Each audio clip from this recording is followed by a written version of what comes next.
الحمد لله نحمده ونستعينه ونستغفره ونؤمن به ونتوكل عليه ونعوذ بالله من شرور أنفسنا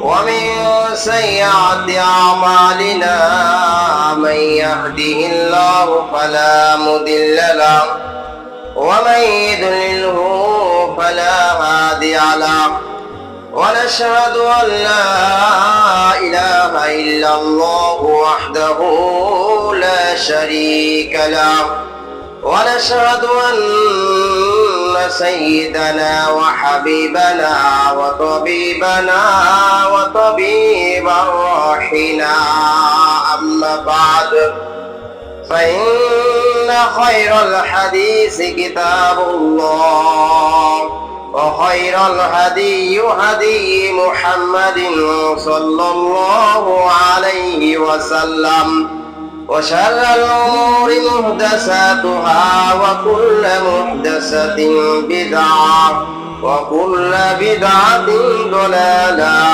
وكل ضلالة في النار.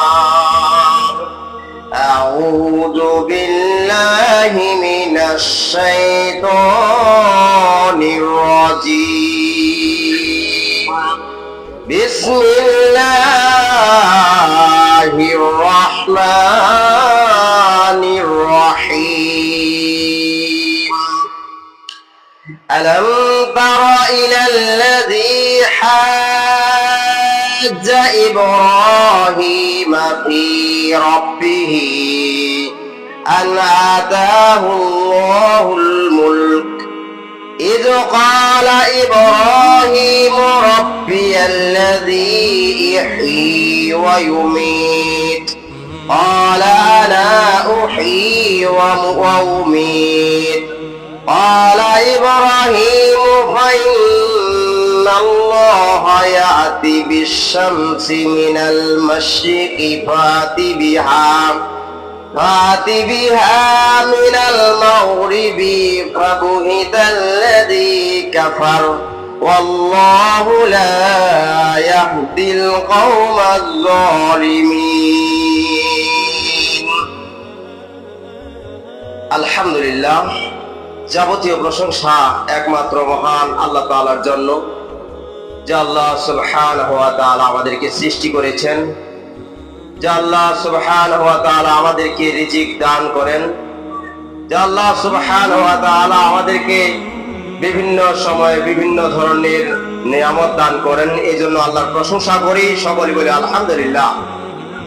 দরুদ ও সালাম বর্ষিত হোক রাসূলের প্রতি, যেই নবীর আদর্শ অনুযায়ী আমরা চলতে চাই, সেই নবীর প্রতি আমরা দরুদ পাঠ করি, সকলে বলি সাল্লাল্লাহু আলাইহি ওয়াসাল্লাম। সম্মানিত উপস্থিতি, আজকে আমি আপনাদের সামনে কুরআনুল কারীমের একটি আয়াত পাঠ করেছি। আল্লাহ রাব্বুল আলামিন যদি তৌফিক দান করেন, আয়াতের উপর কিছু কথা বলে আমার বক্তব্য শেষ করব ইনশাআল্লাহ। সম্মানিত উপস্থিতি, এই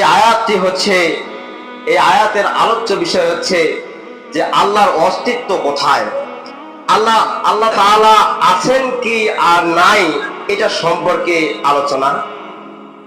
যে এই আয়াতটি এইভাবে এসেছে যে তর্ক বিতর্কের মাধ্যমে, যে আল্লাহ তাআলার অস্তিত্ব কোথায়।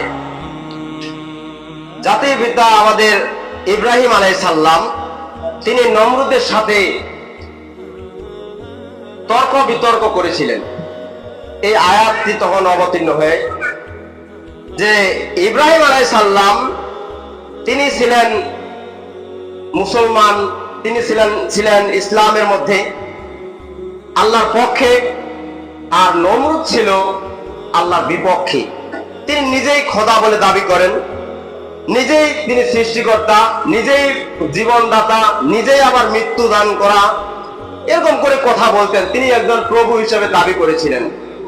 কিন্তু হযরত ইব্রাহিম আলাইহিস সালামের পিতা তিনি ছিলেন আজর।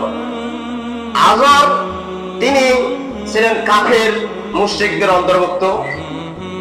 তো আবার তিনি করতেন কি, যে মূর্তি বানিয়ে বাজারে বাজারে বিক্রি করতেন। আর ওই মূর্তিগুলো কাফিররা কিনে নিয়ে তাকে ঘরের মধ্যে এমন ভাবে সাজিয়ে রাখতেন, তার ওই মূর্তিগুলোকে প্রভু হিসাবে মনে করতেন। তিনি তার এই যে আদরের যে মূর্তিগুলো, এগুলো কিনতে বাজারে যেতে হয়। বাজারে যারা কাফিররা বেশি টাকা দিয়ে, কম টাকা দিয়ে, যেমন যেমন টাকা হয় তেমনই মূর্তি আছে সেভাবে বিক্রি করা হয়। একটা ব্যবসা ছিল আজরের, অর্থাৎ ইব্রাহিম আলাইহিস সালামের পিতা। তো ইব্রাহিম আলাইহিস সালাম যখন তার পিতাকে দাওয়াত দিলেন, কালিমার দাওয়াত দিলেন, ইসলামের দাওয়াত দিলেন, আল্লাহ সম্পর্কে অবগত করলেন, তখন এই যে বাপ এবং ছেলের মধ্যে কথা বা বিতণ্ডা হচ্ছে, এই কথাটা কেমনে কেমনে নমরুদের কাছে চলে গেছে। কারণ নমরুদ হচ্ছেন সেখানকার রাজত্বের বাদশাহ। তিনি তার কানের মধ্যে চলে গেছে যে ইব্রাহিমের ছেলে, ইব্রাহিমের পুত্র না, আদরের পুত্র ইব্রাহিম, তিনি নাকি নমরুদকে প্রভু মানে না।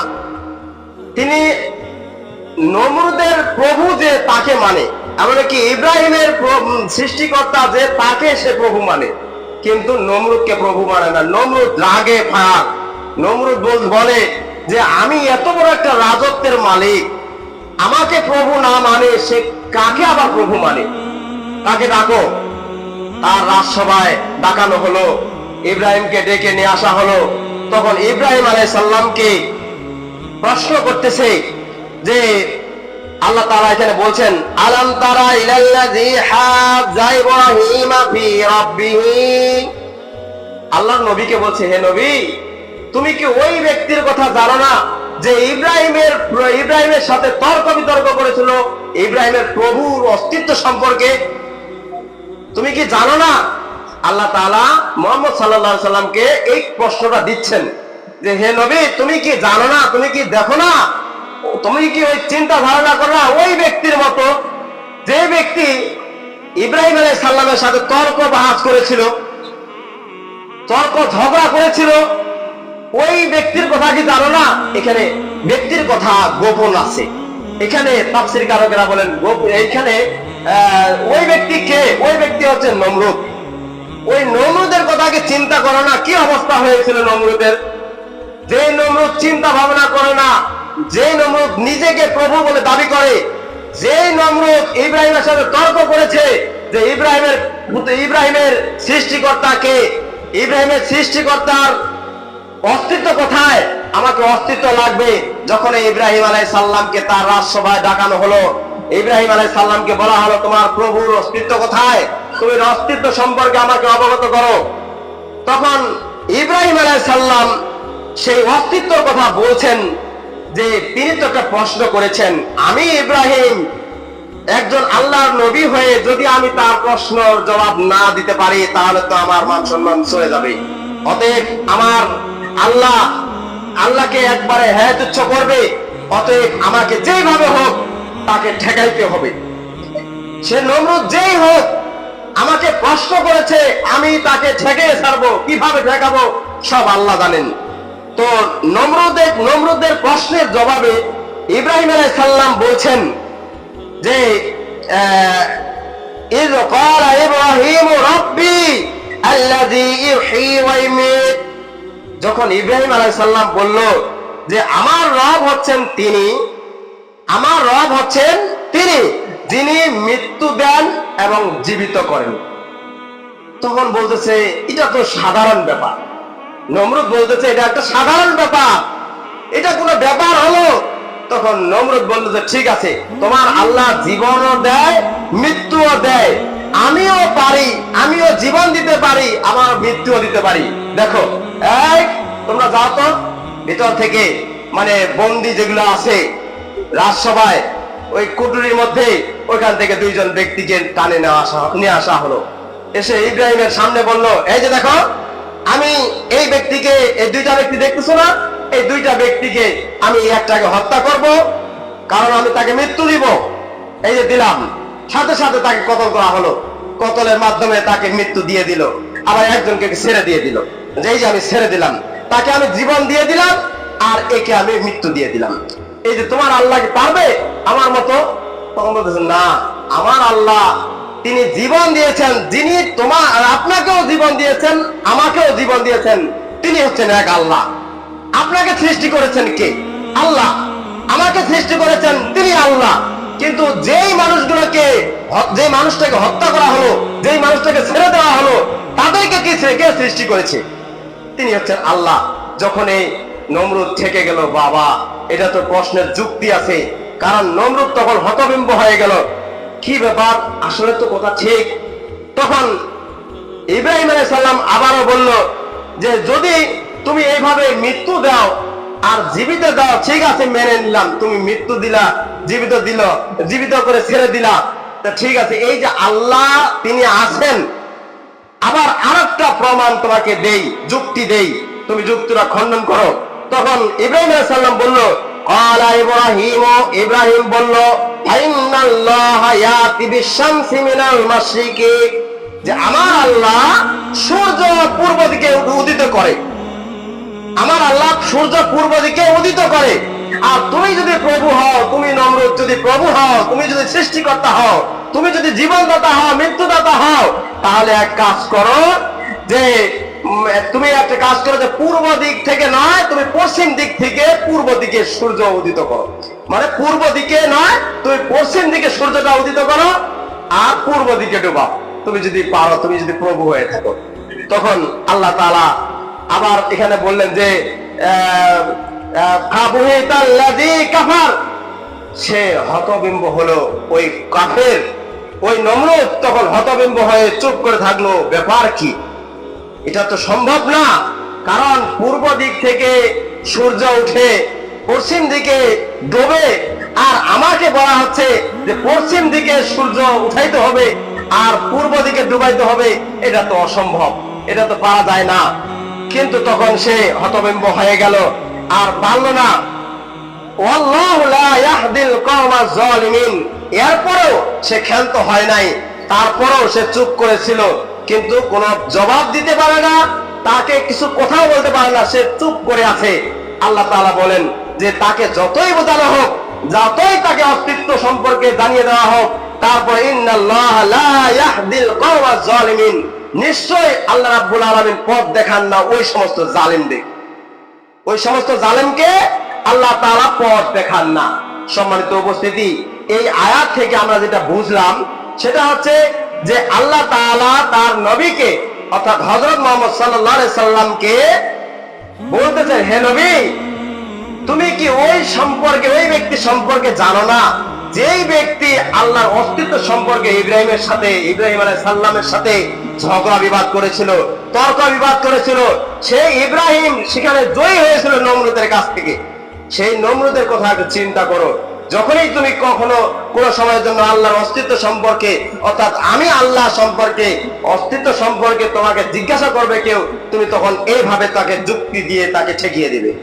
আল্লাহ তাআলা যুক্তি শিক্ষা দিয়েছেন, কারণ এই আয়াত থেকে আমরা যেটা বুঝলাম যে কোরআন হাদিসের রেফারেন্স দিয়ে তাকে কথাবার্তা যুক্তি দিয়ে বুঝাতে হবে। একজন অমুসলিমকে কিভাবে বুঝাবো, আগে আমাকে যুক্তি সম্পর্কে সচেতন হতে হবে। সম্মানিত উপস্থিতি, একজন কাফির, হঠাৎ করে একজন মুশরিক, ইহুদি, খ্রিস্টান, তারা আসে এমন এমন প্রশ্ন করবে, এই প্রশ্নটার জবাব আপনাকে দিতে হবে। তবে দিতে হবে এখানে কিন্তু ফিরে যদি আসেন তাহলে কিন্তু আপনি লজে পড়ে যাবেন, এমনকি আপনি অপমানিত হবেন, তার ধর্মটা জয়ী হয়ে যাবে। আপনি সে সময় তাকে একটু সময় নেবেন। যদি আপনি না জেনে নেন, আপনি না জানেন, তাহলে যার কাছে জানা আছে ওই ব্যক্তি শরণাপন্ন হবেন, তার কাছে জেনে নিয়ে তার সঙ্গে যুক্তি তর্কে বাহাজে লিপ্ত হবেন। তাহলে আমরা এই আয়াত থেকে যেটা বুঝলাম যে একজন অমুসলিমের সাথে যুক্তি তর্ক দিয়ে ইসলামকে টিকিয়ে রাখতে হবে, যে কোনো পর্যায়ে হোক তাকে যুক্তি দিয়ে ঠেকিয়ে দিতে হবে। সম্মানিত উপস্থিতি, তাহলে এখান থেকে আমরা রেফারেন্স পাইলাম যে যুক্তি দিতে হবে, যুক্তি ছাড়া কোনো কাজ হবে না।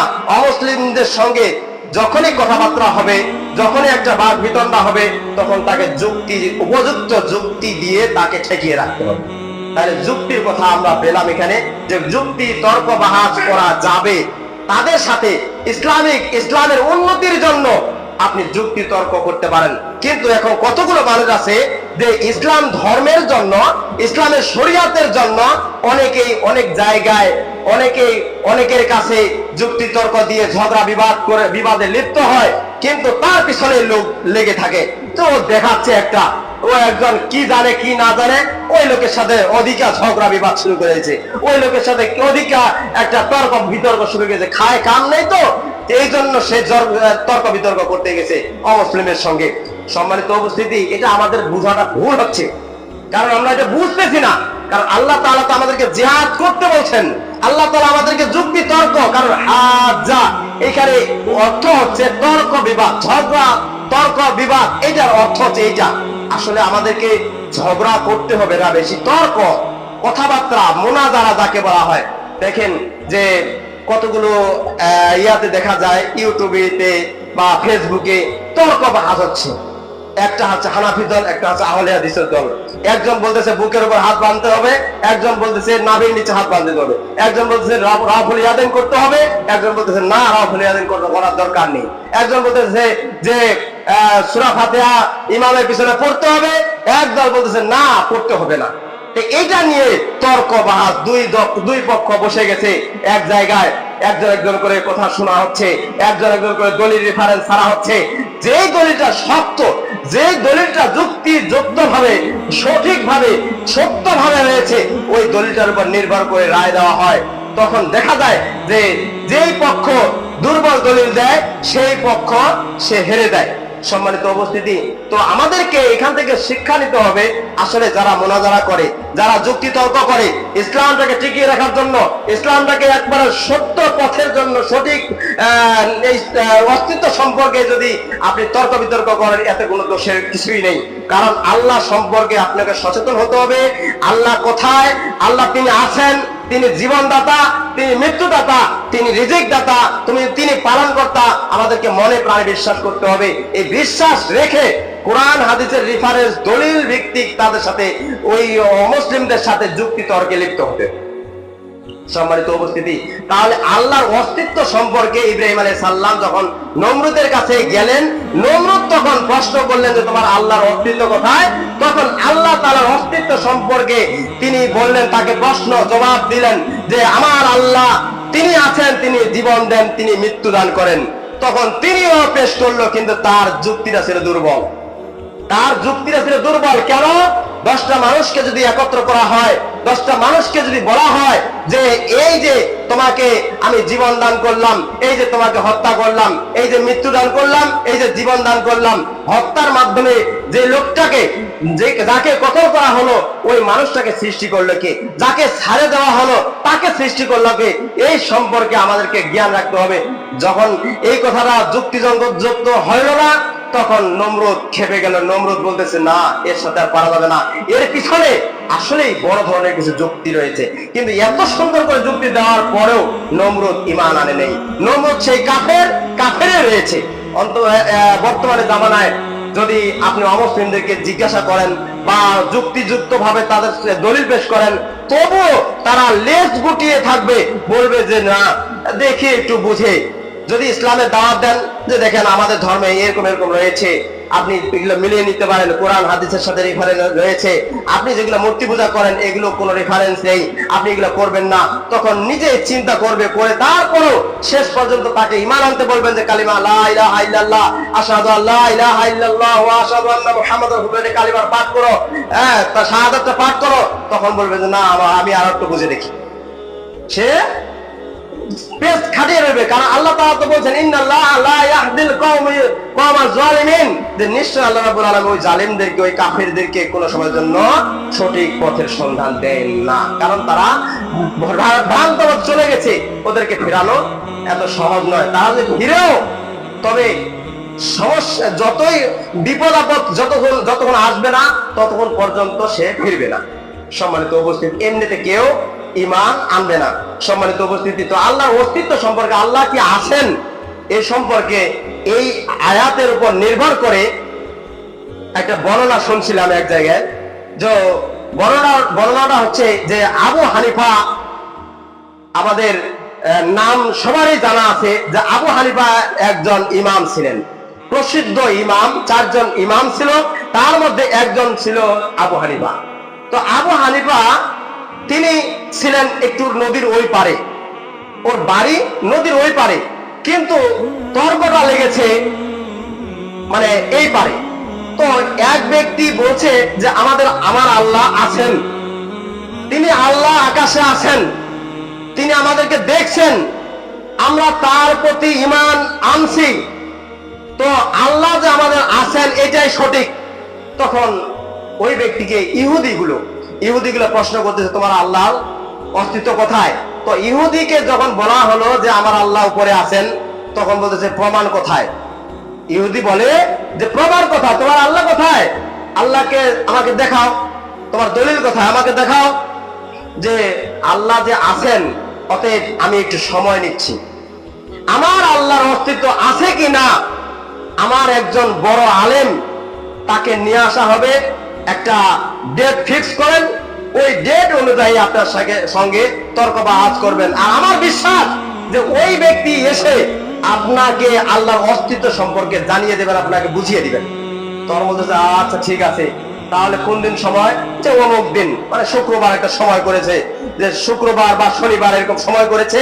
করার পরে ইহুদিরা আসে জমজমাট, মানে মসজিদের আশেপাশে ঘোরাফেরা করতেছে আর বলতেছে, কই আলেম, আল্লাহর অস্তিত্ব কোথায় আমাদেরকে জানিয়ে দিতে হবে, না হলে আমাদের ইহুদি ধর্ম গ্রহণ করতে হবে।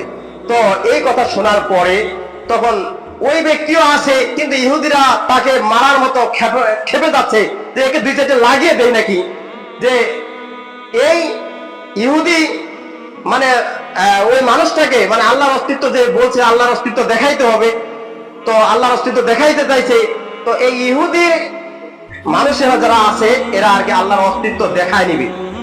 তো এই মানুষটা ভয়ে আতঙ্ক হচ্ছে, আর ওইদিকে আবু হানিফাকে খবর দিচ্ছে আবু হানিফা আসবেন। তো জোহরের নামাজ পড়েছে, জোহরের নামাজ পড়ার পরেও ইহুদিরা আশেপাশে ঘোরাফেরা করতেছে আর বলতেছে যে কই তোমার আলেম কোথায়, আল্লাহর অস্তিত্ব দেখাবে, তোমার আলেম কোথায়, তাকে নিয়ে আসো। না, আমার আবু হানিফার কথা দিয়েছে, আবু হানিফার কথা কোনো সময় যেন নড়চড় হবে না, ওই আবু হানিফা আসবেই, আসে তোমাকে আল্লাহর অস্তিত্ব সম্পর্কে জানিয়ে দেবে। তো জোহর গেল, আসরের নামাজও হয়ে গেল, তাও আসলো না।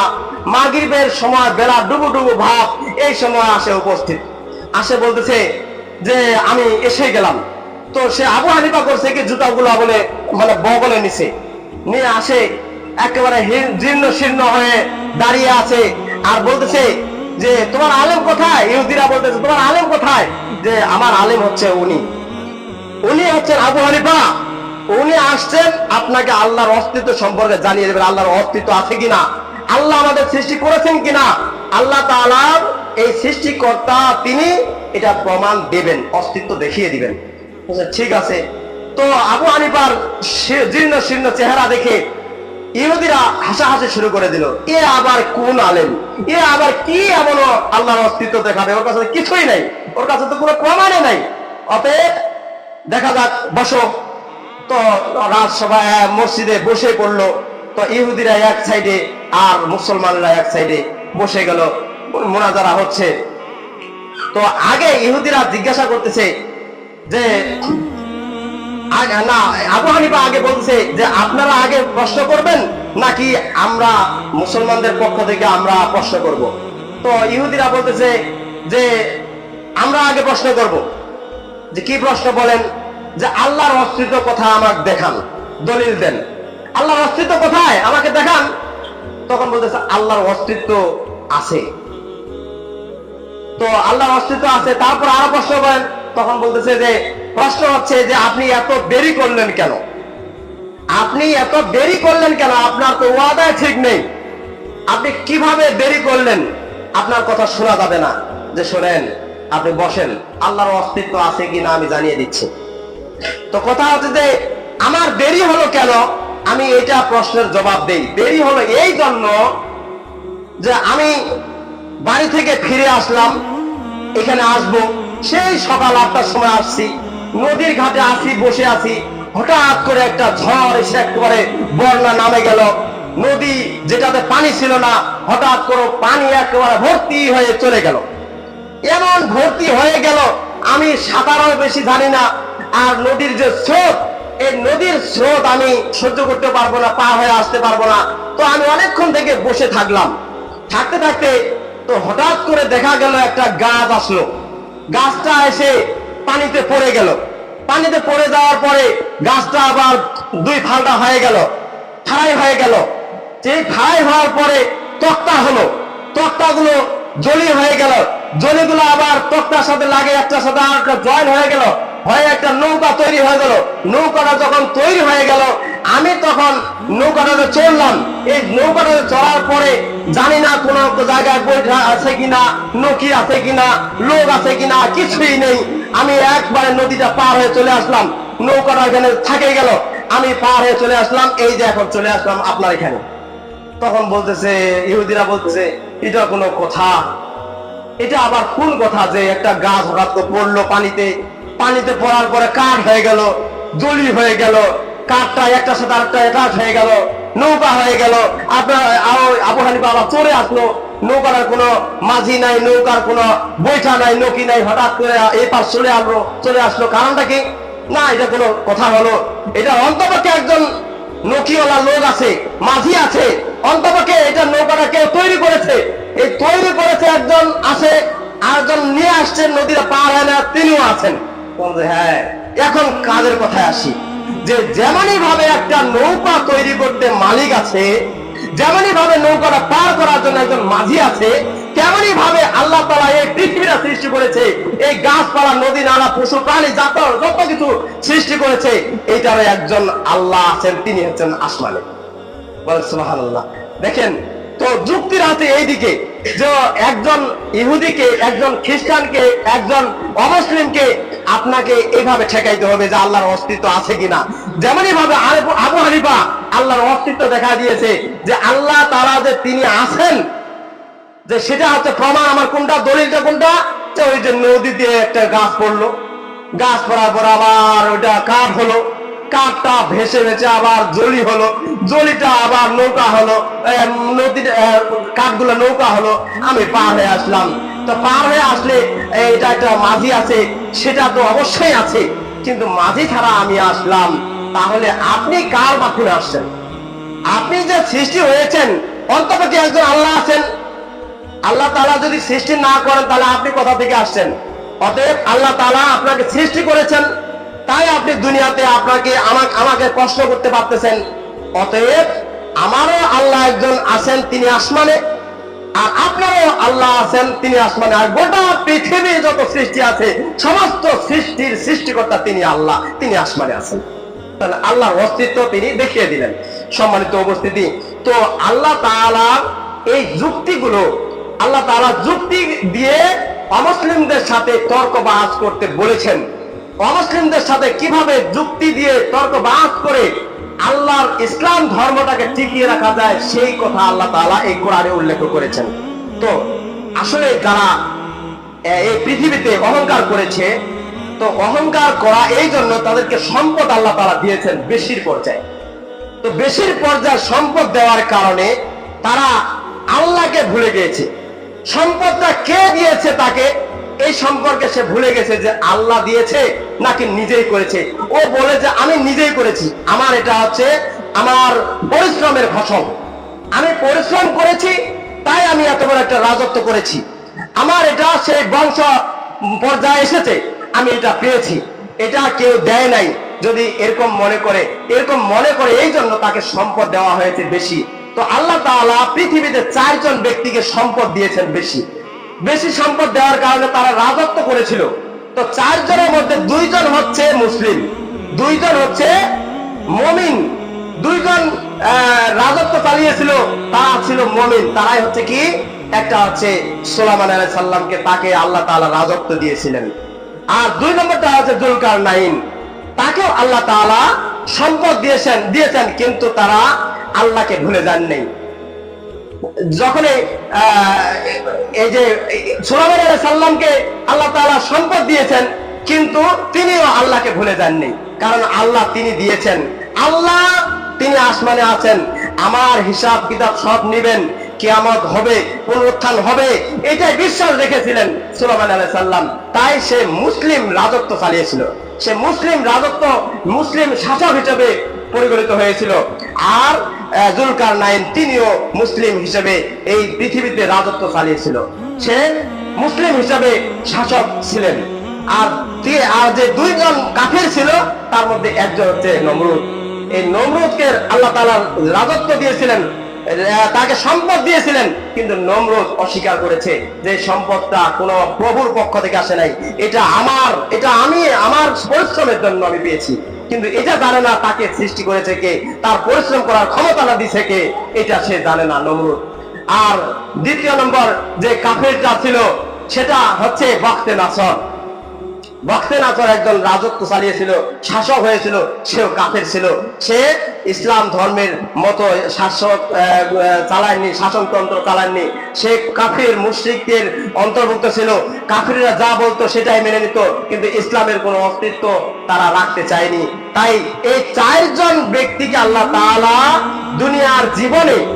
দুনিয়ার জীবনে সম্পদ দান করেছিলেন। তার মধ্যে দুইজনকে নিদর্শন স্বরূপ, মানুষকে পরবর্তী প্রজন্মে মানুষের একটা নিদর্শন স্বরূপ রাখার জন্য আল্লাহ তাআলা দুইজনকে সম্পদ দিয়েছেন, দুইজনকে সম্পদ দেন নাই। দুইজনকে সম্পদ দিয়েছেন, তাদের কথাও কোরআনে হাদিসে উল্লেখ করা আছে, তাদের কথাও সম্মানের সহিত আছে। আর যাদের কথা বলেছেন যে কাফির ছিল, তারা অস্বীকার করেছিল, রাজত্বরা তারা নিজের মনে করত, তাদের কোথাও কোরআন ও হাদিসে উল্লেখ করা আছে, তাদেরকে অসম্মানিত করা হয়েছে। সম্মানিত উপস্থিতি, এখনো এখান থেকে বোঝা যায় যে কতগুলো শাসক এই পৃথিবীতে আছে, কতগুলো মানুষ, কতগুলো সরকার দেশ চালায়, কিন্তু মনে করে যে এই দেশটা আমি নিজে নিজে পেয়েছি, এই দেশটাতে কেউ কারো কিছু করার নেই, এই দেশটা আমার, এই দেশটাতে কেউ ক্ষতি করতে পারবে না। এমনও কতগুলো যদি শাসক আসে, তাহলে ওই নমরুদের মতো শাসক হতে হবে, বখতে নাসরের মতো শাসক হতে হবে। সম্মানিত উপস্থিতি, আর কোন শাসক যদি এসে বলে না এই পৃথিবীটা হচ্ছে আল্লাহর দেওয়া পৃথিবী, এই পৃথিবীতে শাসনতন্ত্র চালাইতে হবে ইসলামিক পর্যায়ে, ইসলামিক যা রয়েছে, কোরআন হাদিসে যা রয়েছে, বিচার ফায়সালা এইভাবে করতে হবে, এইভাবে শাসনতন্ত্র চালাইতে হবে, যদি এইভাবে চালাই তাহলে আমি আল্লাহর কাছে জবাব দিই করলে আল্লাহ তাআলার কাছে আমি প্রশ্নের উত্তর দিতে পারবো, নচেত আমি দিতে পারবো না। সম্মানিত উপস্থিতি, তাহলে এখান থেকে আমাদের শিক্ষণীয় বিষয় হচ্ছে যে এই দুইজন কাফেরের কাছে শিক্ষণীয় বিষয় হচ্ছে, যদি এরকম কোন সরকার দেশে আসে, তাহলে ওই নমরুদ আর বখতে নাসরের মতো সারা জীবন এমনকি কিয়ামত পর্যন্ত তার পৃথিবীতে নাম ভেসে থাকবে যে তারা এরা জুলুমকারী ছিল, এরা পৃথিবীর জমিনে ইসলামী শাসনতন্ত্র চালায় নাই। আর জুলকারনাইন আর সুলাইমান আলাইহিস সালামের কথা পরিষ্কার ভাবে কোরআনে উল্লেখ আছে, হাদিসে উল্লেখ আছে, এরা হচ্ছে মুসলিম রাষ্ট্র চালাইতো, মুসলমানদের রাষ্ট্র যেভাবে চলে, কোরআন হাদিস যেভাবে রাষ্ট্র চলে সেভাবে তারা চালিয়েছিল। এই কথাটাও সেই কাল কিয়ামতের ময়দানে প্রকাশ হবে। সেদিন দায়িত্ব সম্পর্কে জিজ্ঞাসা করবে ওই দায়িত্ববানেরা, ওই রাজত্ব চালানোওয়ালা ব্যক্তিরা, দেশ চালানোওয়ালা ব্যক্তিগুলোকে আগে জিজ্ঞাসা করবে যে আপনার রাজত্ব, আপনার দেশ কিভাবে চালিয়েছেন, আপনার দেশটা কিভাবে চলছিল, ইসলামিক তন্ত্র চলছে নাকি কুফরি তন্ত্র চলছে, ইসলামিক রাষ্ট্র চলছে নাকি ওই কাফের মুশরিকদের দেওয়া পদ্ধতি অনুযায়ী চলছে। আপনাকে আমাকে যদি জিজ্ঞাসা করে, আমরা সেদিন হতভম্ব হব, আমরা কি সরকারগুলো হতভম্ব হয়ে যাবে। সম্মানিত উপস্থিতি, আমাদেরকে জিজ্ঞাসা করবে আপনি কোন সরকারের করছেন, অনুসরণ করেছেন, কোন সরকারকে ভোট দিয়েছেন, কোন সরকারের ইলেকশন করেছেন, আপনাকেও জিজ্ঞাসা করবে। আপনি যদি সেই যাচাই বাছাই না করে আপনি যেখানে সেখানে আপনার সিলটা মারে দিয়ে আসলেন, আপনার ভোটটা, মূল্যবান ভোটটা দেওয়ার কারণে একটা কুফরি মোতাবেক আবার কাফের যেভাবে চলায় ওইভাবে দেশ শাসন চলছে, আপনিও জবাবদিহি হতে হবে, আপনাকে জবাবদিহি হতে হবে সেদিন কিয়ামতের কিয়ামতের মাঠে আপনাকে আমাকে ঠেকে যেতে হবে। সম্মানিত উপস্থিতি, সামনে আমাদের আসতেছে আসতেছে ইলেকশন, তবে আমাদের একটু যাচাই বাছাই করার দরকার, কাকে কি করব, কার কাছে ছেড়ে দেব। আপনারা একটু চিন্তা ভাবনা করবেন। শুধু ওই দেশটাতে যে টাকাওয়ালা ব্যক্তি, ওই নমরুদের মতো ব্যক্তি আর বখতের আসরের মতো ব্যক্তি যদি পান, এরকম যদি রাজত্ব ছাড়া আর যদি টাকা পয়সা দিয়ে, লোভ লালসা দিয়ে, পকেটে কিছু ভিটামিন এম খেয়ে আপনারা ছেলটেল মারেন, তাহলে কি আমাদের দিন, আপনাকে হাসনের দিন, আপনাকে ওই সরকার, ওই কাফের, ওই নমরুদ আর ফেরাউনের সঙ্গে আপনাকে উত্থিত করা হবে। সম্মানিত উপস্থিতি, আর যদি মনে করেন যে ইসলামিক মোতাবেক যে চালাবে এই দেশটাকে, ওই সেখানে তাদেরকে আমাকে স্মরণ করতে হবে, তার অনুসরণ করতে হবে, তাকে একটু জয়যুক্ত করতে হবে, তাহলে আপনি আমাকে, আমি সেই ইসলামিক সরকার, ইসলামিক নেতা যেখানে পুনরুত্থান হবে কিয়ামতের মাঠে, হাসর নাসর যার সঙ্গে হবে, সেটা আমরা মুসলিম পাবো, না হলে কাফের মুশরিকদের অন্তর্ভুক্ত আমাদের হতে হবে। সম্মানিত উপস্থিতি, এর পরের একটা আয়াত এসেছে যে আল্লাহ তাআলা শুধু আল্লাহর অস্তিত্ব সম্পর্কে আলোচনা করেন নাই, সেখানে একটি আয়াত নিয়ে এসেছেন যে একজন নবী এক শহর, এক গ্রামের, পল্লী গ্রামের পাশে দিয়ে যাচ্ছিলেন। তো পল্লী গ্রামেরটা দেখা যাচ্ছে যে একটা মানুষের সেখানে নেই, শুধু হাড়গুলো পড়ে আছে, মানুষের মাথার খুলি, মানুষের হাড়ের জয়েন্ট যেখানে সেখানে পড়ে আছে, এলোমেলো হয়ে পড়ে আছে, আর বাড়ির যে ঘরের যে ছাদগুলো আছে সেগুলো উল্টে আছে। তো সেই নবী বলতেছে, যে নবী ওই পল্লী দিয়ে, ওই গ্রাম দিয়ে যাচ্ছিল, সেই নবী মনে মনে চিন্তা করে যে আল্লাহ এইগুলোকে আবার কিভাবে পুনরুত্থান করবেন। আমি তো কোরআন হাদিসে পাই, আমি তো দলিল ভিত্তিক কথা পাই, কিন্তু এতগুলো মানুষের হাড় রয়েছে, এতগুলো মানুষের মাথার খুলি রয়েছে, এইগুলোকে আবার পুনরুত্থান করবেন কিভাবে। তো সেই নবী মনের ভিতরে একটা আশঙ্কা এসেছে যে আল্লাহ তাআলা এগুলোকে কি করতে পারবেন, এগুলোকে কি আবার আবার ওইভাবে নবী ওইভাবে মানুষ গড়ে তুলতে পারবেন। তো এইটা যখন খটকা লেগেছিল, তখন আল্লাহ রাব্বুল আলামিন ওই নবীকে বললেন যে তুমি যাহাতো এটা মনে করো না, এটার প্রতি ঈমান আনতে পারো না, পুনরুত্থান হবে এটা বিশ্বাস করতে পারো না, তাহলে শোনো, ক্বালা আতাইহি হাযিহিল্লাহু বাদা মাউতিহা, আল্লাহ তাআলা ওই নবীকে সাথে সাথে মৃত্যু দিয়ে দিলেন, ওই নবীকে সাথে সাথে মৃত্যু দিয়ে দিলেন। সেই নবীর কথা একটু জাল জয়ীব সূত্রে আসে, সেটা হচ্ছে উজাইর আলাইহিস সালাম। উজাইর আলাইহিস সালামের কথা আসে, কিন্তু সঠিক ভাবে নয়, তাফসীর কারকরা ব্যাখ্যা অনুযায়ী নিয়ে আসতেছে যে উজাইর আলাইহিস সালাম তিনি আল্লাহর সাথে কথা বলেছিলেন, এরকম মন্তব্য করতেন, কিন্তু আসলে হয় কি না সঠিকটা তারাও বলতে পারে না তাফসীর কারকেরা। তারা বলেছিল যে উজাইর আলাইহিস সালাম হতে পারে। তো উজাইর আলাইহিস সালাম ওই বস্তি দিয়ে, ওই গ্রামের পাশ দিয়ে যাচ্ছিলেন, দেখতেছিলেন যে অনেকগুলো মাথার খুলি, অনেকগুলো হাড় মাংস, অনেকগুলো বাড়িঘর উল্টে পড়ে আছে। তখন উজাইর আলাইহিস সালাম বলতেছে, ব্যাপার কি, এতগুলো হাড়, এগুলোকে আবার আল্লাহ তাআলা যে পুনরুত্থান করবেন, এগুলোকে কার হাড় কোথায় গেছে, কার মাথার খুলি কোথায় গেছে, কখন এগুলোকে ঠিক করবেন। তো যখন হিমশিম খেয়ে যাচ্ছেন, তখন আল্লাহ তাআলার পক্ষ থেকে তার উপর ওহী নাযিল হলো, তাকে বলা হলো তুমি মৃত্যুবরণ করো। সাথে সাথে উজাইর আলাইহিস সালাম মৃত্যুবরণ করলেন। মৃত্যুবরণ করার পরে তাকে 100 বৎসর আল্লাহ তাআলা ফামাতাল্লাহু মিয়াতা আমিন, তাকে 100 বৎসর মৃত্যু দান করে তাকে ওই অবস্থায় রেখে দিলেন। রেখে দেওয়ার পরে 100 বছর পরে আবার তাকে জীবিত করলেন। জীবিত করার পরে তাকে বলা হলো যে তোমাকে যে মৃত্যু দিয়েছিলাম, এই মৃত্যুটা তুমি কতক্ষণ করলে। তখন উজাইর আলাইহিস সালাম বললেন যে একদিন কিছু কম। আবার বলতেছেন তুমি ঠিক মতো বলো কতদিন মৃত্যুবরণ করলে। তখন বলছে যে হয়তো একদিন এক রাত হতে পারে। তখন বলতেছে না, তোমার এরকম নয়, তোমার মৃত্যু দেওয়া হয়েছে ফামাতাল্লাহু মিয়াতা আমিন, তোমাকে 100 বছর মৃত্যুবরণ করা হয়েছে, 100 বছর পর্যন্ত তুমি মৃত্যু অবস্থায় ছিলে। তখন বলতেছে অবাক কাণ্ড, হতে পারে। বিশ্বাস করো না, বিশ্বাস যদি না করো তাহলে দেখো যে এরপরে আল্লাহ তাআলা বলেন সুম্মা বাআসাহু ক্বালা কাম লাবিস্তা, ক্বালা লাবিস্তু ইয়াওমান বা'দু, এখানে বলছেন যে হয়তো একদিনে বা এক রাত আমি মৃত্যুবরণ করেছি। তারপরে আল্লাহ তাআলা বলছেন ফানজুরু ইলা তাআমিকা, তুমি লক্ষ্য করো, ফানজুরু তুমি লক্ষ্য করো তোমার খাদ্যের দিকে, তোমার পাশে যে খাদ্যগুলো তুমি রেখেছিলে খাদ্যগুলো দেখো আছে কিনা। তার খাদ্যগুলো অবিকল ওইভাবে আছে, তার খাদ্যগুলো 100 বৎসর ওইভাবে আছে। আবার বলতেছে যে তোমার গাধার দিকে, তুমি যে গাধাটা নিয়ে এসেছিলে ওই গাধাটার উপরে চড়ে আসছিলে, উনজুরু ইলা হিমারিকা, তোমার গাধার দিকে লক্ষ্য করো তোমার গাধারা কি অবস্থা আছে। তখন দেখতেছে গাধার হাড় গুলা একবারে পড়ে, মানে একটা হাড় আরটার সাথে লেগে আছে, ঝুলে আছে, কিন্তু গাধা ওই মাথা এইভাবে আছে, কিন্তু গোস্ত তার গায়ে নেই, গাধার গোস্ত নেই। তখন আল্লাহ তাআলা তাকে বলছেন যে শোনো, দেখো তোমার গাধার দিকে, তোমার গাধাটার মৃত্যুটা যদি তোমার একদিন বা এক রাত হয়, তাহলে গাধাটার কি এই অবস্থা হয়?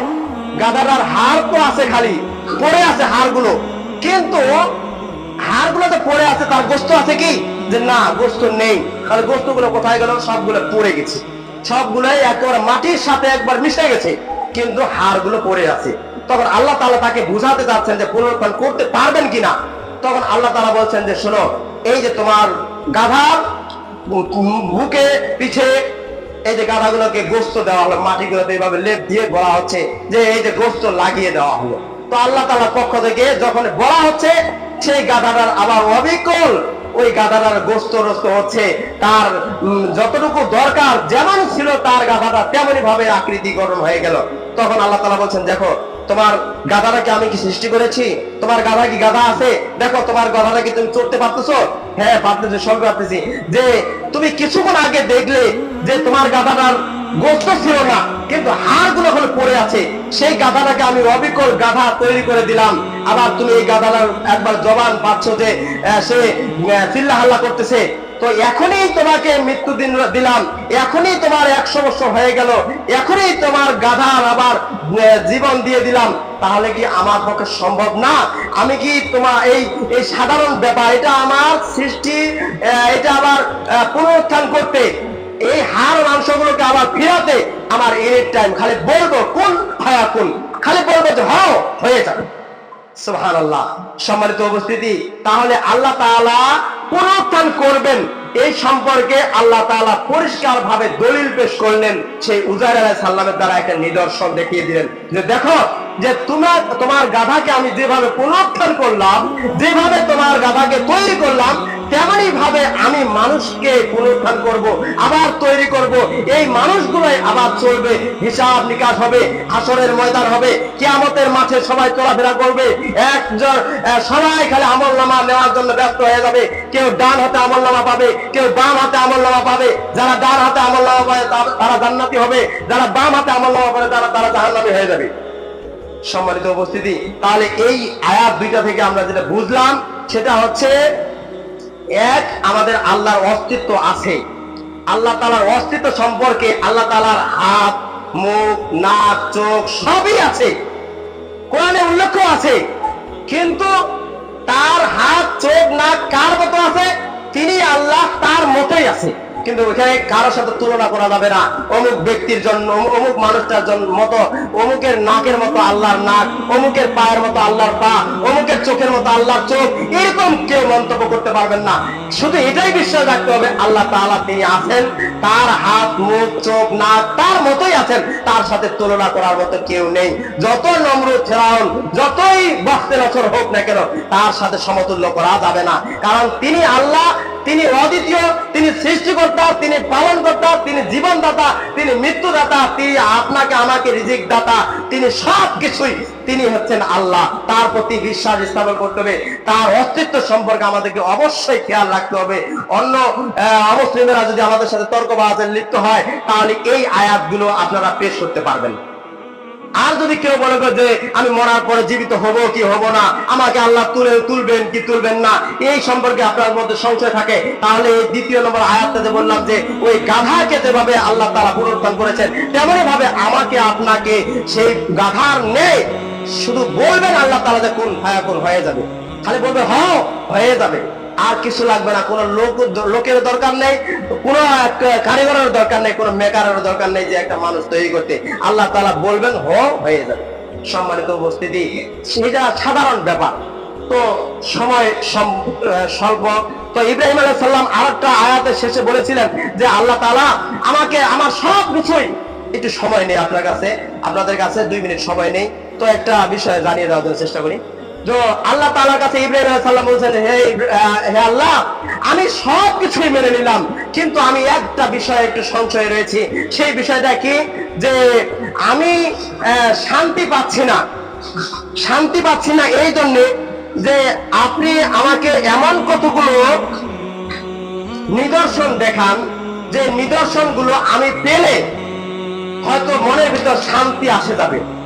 আপনি খালি এতটুকু জানিয়ে দেন যে আমি পুনরুত্থান হব, গোটা পৃথিবীর মানুষ পুনরুত্থান হবে, আর আপনি এক জায়গায় সমাবেশ করবেন, সেখানে সবাই সমাবেশে উপস্থিত থাকবো, যারা পৃথিবীর মধ্যে ছিলাম তারা সবাই থাকবো, আপনি একটা প্রমাণ দেন।